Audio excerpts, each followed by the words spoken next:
I put this problem in here because some people have trouble solving for velocity in kinetic energy equations, and it comes up a lot. So of course, we're going to start with our kinetic energy equation, mv squared divided by 2. Anytime with energy you're going to be asked for velocity, you're going to have to use this equation. Let's plug in what we know. So there's 2,000, the mass is 60, v squared divided by 2.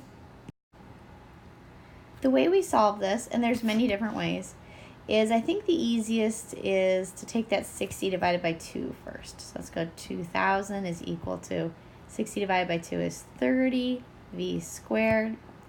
Then you can divide by the 30. And we get v squared is equal to 66.67.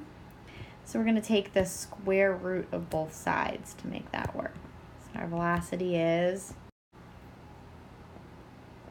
8.12. And of course, we're going to put units on it, meters per second. Box it up. It's physics Christmas.